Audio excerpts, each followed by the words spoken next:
Milk12 here, and welcome back to Minecraft, where today I'm going to be continuing my little series of showing off my Thomas and Friends Minecraft builds. And in today's episode, I'm going to be looking at the player-scaled builds.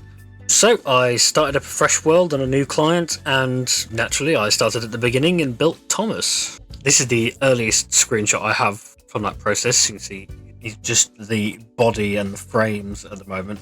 But I've made sure that like cab door is player scaled, so if somebody was standing on the footplate, they would look in scale. A little bit of a later screenshot, you can see the earth has been opened up underneath him, just because I didn't really design these planning ahead for like how far off the ground they were going to be. I kind of just started building and then realised later on that I've had to build the rails up to meet up with the wheels. Oh, and I have tried to get as close to standard gauge in Minecraft as well, like measuring between the rails. That was one detail I was keen to get accurate.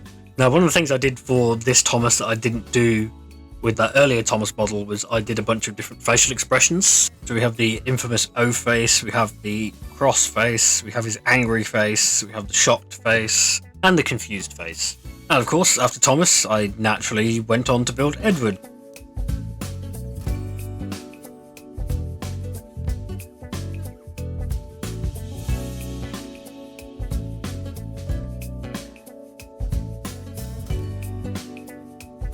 Now, the big engines, Henry and Gordon, were definitely interesting due to their outside valve gear. Warshot's valve gear is something I've always just had a bit of a rough time with in drawing, and building it in Chisel Bits pixels was not much easier. But I think I've managed to, get the look just about right, even if it's not like 100% like accurate.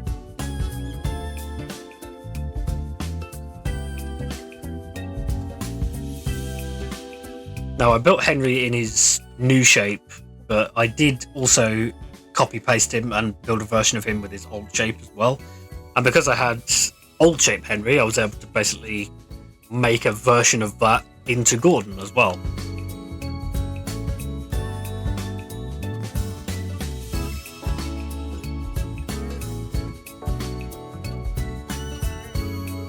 And on the subject of copying earlier designs, I basically copied Edward and made him into James. Obviously, James isn't exactly the same as Edward, but sort of there's a lot of similar elements that I was able to copy over. And behind, once again, we have an older version of James. We have the black James from the Railway series and The Adventure Begins. Pretty much just a copy-paste of the original James, just with the colours inverted. I think James looks really nice in this black livery. I kind of wish we'd got him in this livery in the original model series. Though for budgetary reasons, I understand why they wouldn't have done that. And then we have Percy. I don't really have a lot of in-progress building for Percy. He just kind of appears. Again, angled side rods are kind of awkward to pull off in this small scale, but I think it doesn't look too bad, so I'm quite happy with how this came out. Obviously, they're all like round shapes anyway, so it doesn't really look too out of place if like one bit's sort of weirdly pixely. Moving on, we have Toby. First of all, Toby is actually made out of spruce wood, which I think is a nice detail. The fact you can actually make Toby out of wood. But Toby is an interesting one because we don't really have any details for what Toby's cab looked like, because he's just a solid box. So I've kind of freelanced a bit of a thing here based on like what the original tram cab would have been like. So we have the firebox in the middle here. We've got a little like chute for the coal bunker, which is in there. It doesn't actually have any control levers, so I don't actually know how you actually drive him here, but that's Toby's cab interior. On top, we've got the details of the bell and whatever that thing is. I actually don't know what that thing is on Toby's roof. I should probably look that up. Now, of course, we can't have Toby without Henrietta. Again, forgot to do, or haven't done any interior for Henrietta, but it's the outside details I was focusing on, really. Here we got my boy Duck, my personal favourite character, just because I love pannier tanks. I have gone for a slightly different shade of green for Duck, because even though he is painted the same colour green as like Henry and Percy, I've always thought that I think it's sort of the flat shapes of Duck sort of make the light sort of hit him a little bit differently. So I have gone for sort of more of an appley green colour for Duck. I do have another version of Duck. I'll get onto that a little bit later. But next we have Donald and Douglas. Now the nameplates were interesting. I basically just wrote out Donald and Douglas in like a close enough font that I could find, and then just scaled it down in paint.net to like just to pixelate it. So this is actually what Donald and Douglas came out to when scaled down to the right shape. I've gone for like the classic series style #1 on Douglas's tender. I really don't like the version they gave him in CGI where they got rid of the little bits at the bottom of the one, but that's my opinion. And then we've got Oliver in his Series 3 style, so he's incredibly tall. He's actually, I think, about a pixel taller than Donald and Douglas, but that's the size of the model that they had in Series 3, so that's the size that I built. No cab interior, unfortunately. But we do have Toad, complete with brake handle in the back. There's his face. And then we got Stepney. It was quite awkward getting the right shade of the improved engine green. I think this colour for Stepney is close enough. Like, you can tell it's Stepney.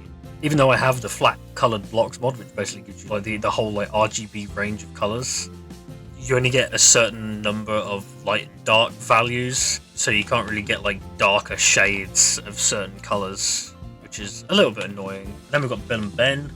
Didn't put anything on the name boards this time because they're too small to be able to see any detail anyway.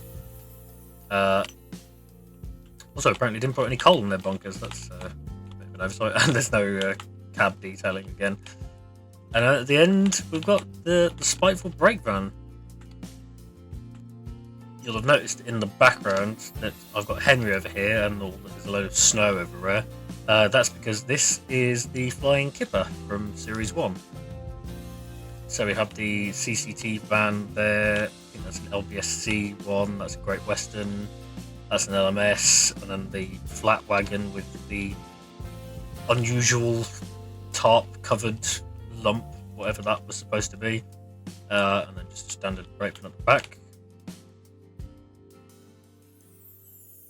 Right, moving on, we have the diesel row. We've got all the diesels facing off against the steam engines. So first one I built was obviously Devious Diesel, with that classic Series 2 like evil face that everyone loves so much. Obviously it's difficult to do detailing for Diesel because there's not a lot of options for black colours in Minecraft, especially in this early version. So he's built out of black concrete, and then there's black concrete powder and black wool used for detailing. So you see the leaf springs, steps there, they're made out of concrete powder, and all of the like panel detailing. And then I basically just copied and pasted Diesel a couple of times and recolored into Ari and Bert. Again, getting the text in this small scale was a little bit of a faff, but I'm quite pleased. I think it's just about readable. I mean, if you know the character, you know that that's how Soda Rhyme works. Similarly to Stepney, I wasn't overly happy with the colour green. There's really not like a whole lot of range with the green in the flat coloured blocks mod. So the green isn't quite what Ari and Bert are supposed to be, but I think it's good enough what I had available to me. Then we've got Mavis. Actually legible text for a change, because Mavis has enough space to be able to write stuff out. Same as with Diesel, I've done the concrete powder and black wool as like highlight details, and then we've got the hazard striping on the back of the cab, and here we got Salty. Now, this buffer beam was such a pain to do. Like, basically all of these rust-coloured pixels, this is all, like, manually placed. There's no way to, like, randomly distribute colours when you're using Chisel Bits. So, Salty was definitely a challenge. I've not bothered doing any of, like, the the dirt detailing or like weathering on his like main body, but like the front panel and like the handrails and stuff, these are all like manually coloured. Got the nice big open cab, his name at the back, and the rear buffer beam, which is just copied from the front one because I was not going to do that again. And then we have Derek the Paxman. Now, I was really pleased with the wheel detailing for Derek. I put a lot of effort into trying to recreate these bogies with complete accuracy. Got the British Rail symbol there.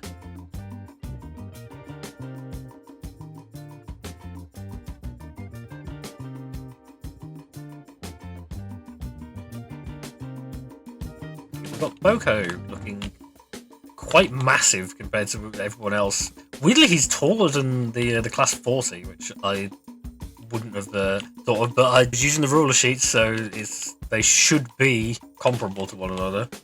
So we've got his Kobo wheel configuration, we've got British Rail logo again. Then we've got Class 40, or Andy Diesel, if you are old like me. The hatch there that was removed and the bowler hat got sucked into the air intake. Got all the vents along the sides. Got all the rear like door shutter detailing, and then all of the roof vents and stuff as well. And then last but not least, in the diesel category, we have Daisy. Reusing the same chassis from Boko, just with the Bobo configuration instead of Kobo. Got the 3 lamps at the back, the destination boards, the little lamp at the top, and then all of the ribbing detail on the roof. Now, these eyelashes were interesting to put together, to say the least. They're made out of black stained glass. I feel like if I built them out of solid blocks, they would look way too dark, and it would just look like she's got like black mascara sort of streaked all over her face. But sort of building them out of black glass, you can sort of layer them up, and it gives them sort of that fairly light appearance. Moving on to the green wall, which I shall just remove now. You'll see we have the narrow gauge engines. Scullery up first. Again, text on the boiler is annoying to do at this small scale, but I haven't done any cab detailing for the narrow gauge engines either. I probably will go around and do that at some point. And I haven't done any of the weathering detail on the narrow gauge engines for the same reason as Salty. It's just awkward to do. I did do a little bit with Scarlo. You see there's a little bit of a darker speckled effect on this part, but other than that, I've not really done much. The buffers do have a bit of detailing. They are made out of grey wool to give them that noisy effect, because there's a lot of noise with the wool. Then we've got Rheneas. One thing I quite like, if you've got the eyes like pointed straight outwards, you get the sort of like Mona Lisa effect of like the eyes following you as you go around. Now, again, I wasn't quite happy with the shade of red for Rheneas. I didn't want to just make him exactly the same as Scarloey, but there wasn't really like a nice shade of red that really matched this like Series 4 of Rheneas. So I've gone with this one. It's not perfect, but it will do. Then we have Sir Handel. Got the little steamroller wheels. The little door at the back. The overhang cab. There's tubing at the top. There's coal in the bunkers. Which apparently I didn't do on Rheneas. I did do on Scarlo. I didn't do it on Rheneas. And then we've got Peter Sam with his Series 4 style diesel ejector, not the Railway Series accurate one. But I've been going for TV series style models anyway.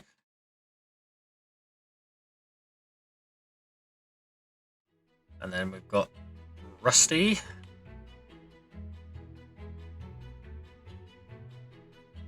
with, again, actually readable text, so you can actually make out that says Rusty, which I quite like.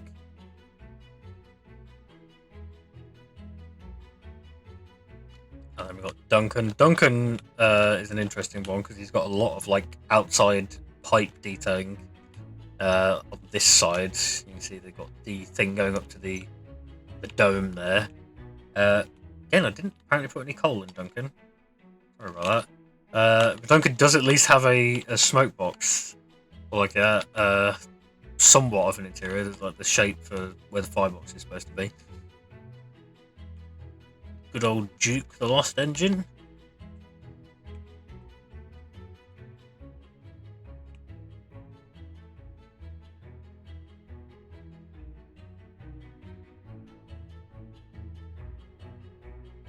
Now, Mighty Mac was an interesting one because obviously Mighty Mac was built in the Hit era. The ruler sheets were for the larger scale narrow gauge engines. What I had to do was take one of the several engines that did get scaled up, layered that over the original, tried to match it up as close as possible, and then used that to get the scaling for Mighty Mac. I do love the colour scheme for Mighty Mac. Some people think it's a little bit garish, and I can see where they're coming from with that. I don't know, I quite like it. Now, you may have noticed in the background there, we have Little Giants. This was the original concept for Mighty Mac. It was going to be a brown coloured locomotive, but that unfortunately never came to fruition. And you can see I've already actually coloured him on the one side because it was just supposed to be like a teaser screenshot from this angle. If we've done the main fleet of narrow gauge engines, we can't do those guys, of course, without talking about Smudger and Bertram, which are just repaints of Rheneas and Duke. Funnily enough, with the exact same face.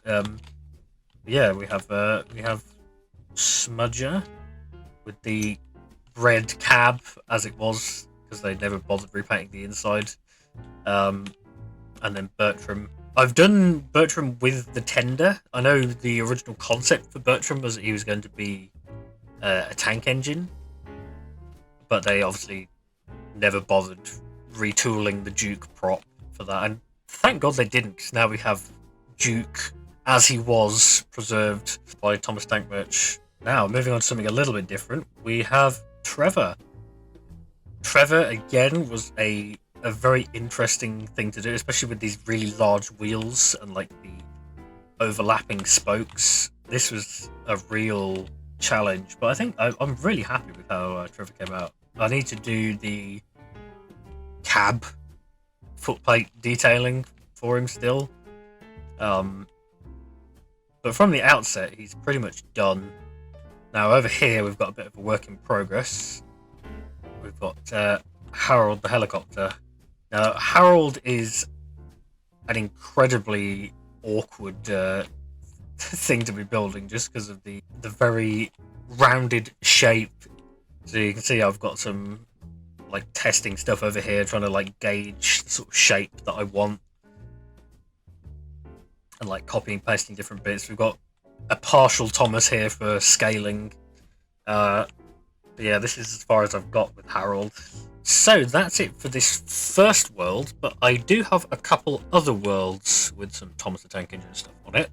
But I'm going to save that for next time. If you've enjoyed this part, be sure to like, comment, all that good stuff. And tune in for part 3, where I show off Knapford Station, a real-life Flying Scotsman, and an Audrey diorama. I'm Benson, and I'll see you next time. Bye!